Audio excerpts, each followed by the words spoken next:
السلام عليكم ورحمة الله تعالى وبركاته. walaalyaal halkan waxaa idinku soo gudbinayaa qiso jacayl ah. qisadan oo ah qiso dhab ah oo horay u dhacday. qisadan waxaa ugu talagalay dadka muddada dheer xiriirkooda socda, waxaana jira kuwa aqrinayo ama isku qorayo I miss you, I love you mar waliba.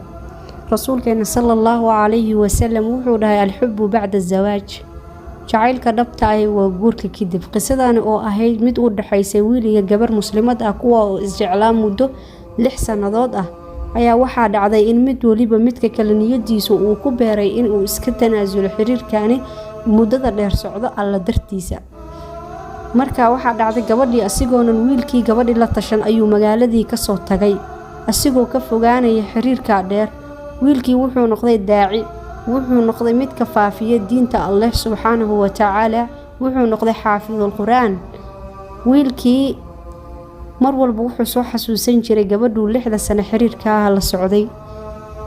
markaa maalin maalmaha kamid ah waxaa dhacday in wiilkii uu dareemay in gabadhii uunan ka maarmin. wuxuu go'aansaday inuu guursado gabar kale si uu u ilaabo gabadhaasiti walbahaarka iyo walwalkana uu ugu yaraado.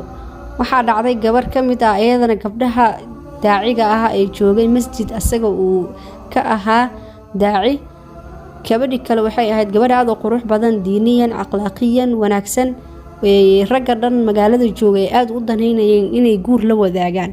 marka waxaa dhacday wiilkii gabadha wajigeeda muusan arkin. gabadha waxay ahayd gabar xaafid quraan ah, bari jirtay dadka quraanka gabdhaha. marka waxaa dhacday wiilkii wuxuu u sheegay arinkii hooyadii si gabadha ay u soo eegto. hooyadii way soo baxday, waxay u timid gabadhii, way soo eegtay, way la soo hadashay. wiilkii way u soo laabatay, waxay ugu bishaareysay in gabadha wanaageeda iyo wajigeedaba uu ka muuqdo diinta Allah subhanahu wa ta'ala. marka wiilkii waxaa loo bilaabay qabaqaabadii arooskiisii. guriga ayaa loo keenay habeenkii arooska ahaa. markuu gabadhi guriga u soo galay uu inshareerka ka furay, wuxuu filaynin baa dhacay. ayadana sidoo kale waxay filaynin baa dhacay. markaa inshareerka furay wuxuu arkay gabadhii 6 sano la socday gaclisadiisii ahayd uu jeclaa oo alla dartii ugu soo tagay. markaa kadib ayadina waxay aragtay ninkii muddada 6 sano jeclayd. way cajibtay oo way yaabtay, way naxday, way gariirtay. markaa kadib run ahaantii labadooda waa isku farxeen.